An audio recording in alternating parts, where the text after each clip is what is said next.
बिस्मिल्लाहिर्रहमानिर्रहीम। अस्सलाम वालेकुम व्यूअर्स, कैसे हैं आप? उम्मीद करती हूँ खैरियत से होंगे। आज जिस टॉपिक के बारे में हम बात करेंगे वो है आखिरत की तैयारी करो।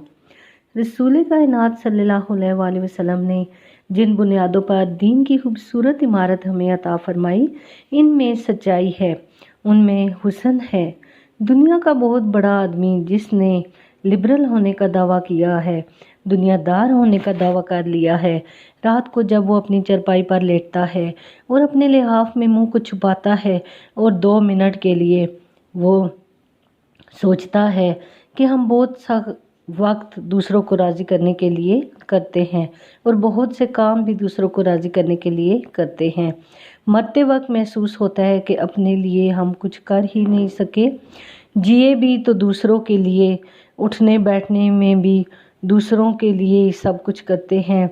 और बहुत बड़ा आदमी भी जब लिहाफ में मुंह छुपाता है तो अपने लिए गौर करें तो महसूस होता है सच वही है जो मदीने वाले ने कहा है, मुझे लौट आना चाहिए, मुझे दीन की तरफ रग़बत करनी चाहिए। हकीकत वही है जो हुज़ूर सल्लल्लाहु अलैहि वसल्लम ने बयान कर दी है।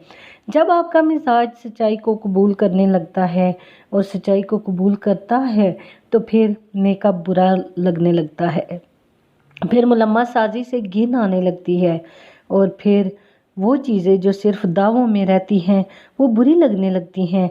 रसूल कायनात सल्लल्लाहु अलैहि वसल्लम सच्चाई की तरफ लोगों को दावत देते थे। वो हमेशा इस बात की तरफ दावत देते थे कि जो किसी किस्म की भी कोई चीज़ ऐसी नहीं आपको दीन में मिलेगी कि जिसकी हमें वज़ाहत करनी पड़े। जो भी नबी पाक सल्लल्लाहु अलैहि वसल्लम दावत देते थे वो पैगाम हक होता था और खरी बातें होती थी।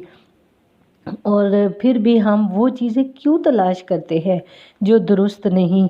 क्यों बाहर जाते हैं? क्यों बाहर जाकर अपने ईमान को भुला देते हैं? हज़रत अब्दुल्ला फरमाते हैं कि मुझे शौक़ हुआ कि मैं नबी पाक सल्लल्लाहु अलैहि वसल्लम की महफ़िल में जब जाया करूं तो वो जो कुछ भी कहा करें, बयान किया करें, मैं उसे लिखा करूं। एक कागज़ और कलम ले लेते वो और हुज़ूर सल्लल्लाहु अलैहि वसल्लम की मजलिस मुबारका में हाज़िर होते तो नबी करीम सल्लल्लाहु अलैहि वसल्लम के लबे मुबारका से जो भी बात निकलती वो उसको नोट करते रहते और हर बात लिखते थे।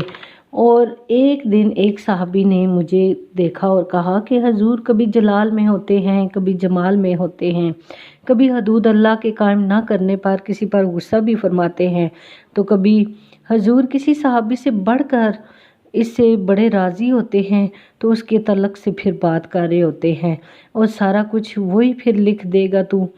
तू इस तरह किया कर कि जुमे का कोई ख़ताब हो जो इज्तिमाई तौर पर सब के लिए हो, सरकार नसीहत फरमाएं तो वो लिखा कर, जब जहाद के बारे में हुज़ूर फरमा रहे हों तो वो लिखा कर, ये हर बात ना लिखा कर। हज़रत अब्दुल्ला कहते हैं चूँकि इसकी बात अक्लन से ही थी तो मैंने तस्लीम कर ली, मैंने लिखना छोड़ दिया।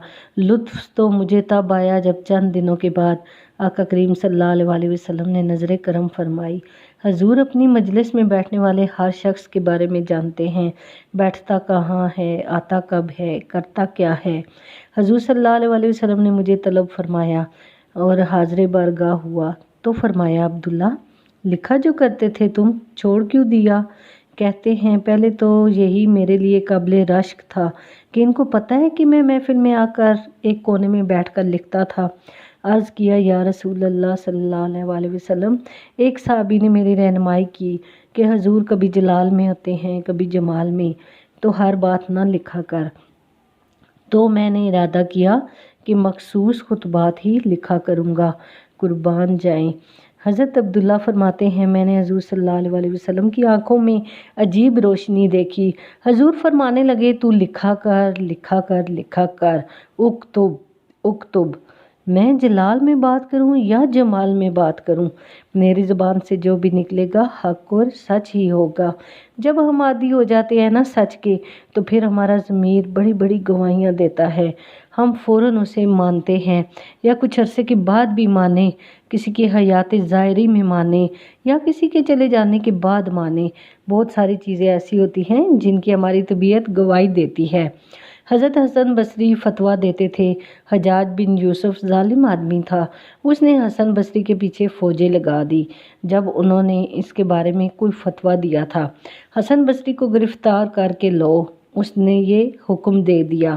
خواجہ حسن بصری تابعی ہیں، صحابہ سے فیض پایا، مولا علی شیر خدا سے فیض پایا۔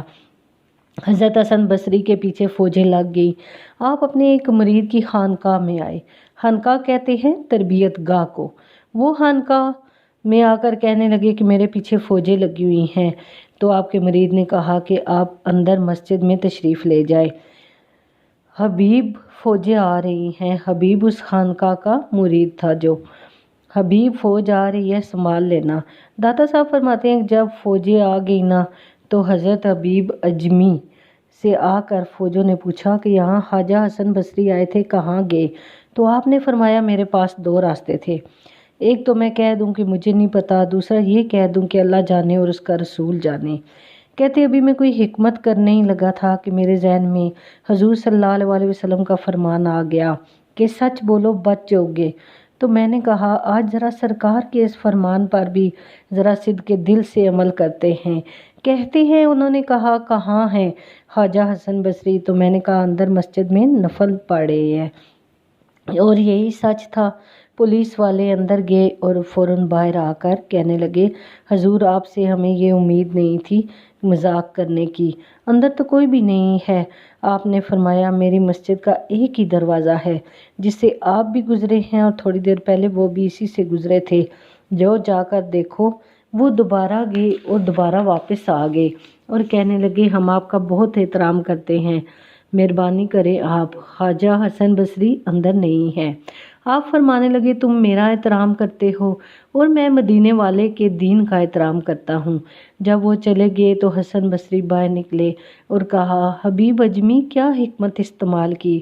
میں نے کہا حضور حکمت نہیں استعمال کی، آج مدینے والے کی حدیث پر عمل کیا۔ حضور نے فرمایا سچ بولو نجات ملے گی۔ میں نے سچ بولا اور اللہ نے اپنے فضل سے آپ کے ارد گرد پردے ڈال دیے اور ان لوگوں کو آپ نظر نہیں آئے۔ سبحان اللہ، میرے نبی پاک کی حدیثیں کتنی قابل رشک ہے۔ اللہ تعالیٰ مجھے آپ کو ہم سب کو ان حدیثوں پر عمل کرنے کی توفیق عطا فرمائے۔ اس کے ساتھ ہی مجھے اجازت دیجیے، اپنا بہت زیادہ خیال رکھیے گا۔ فی امان اللہ۔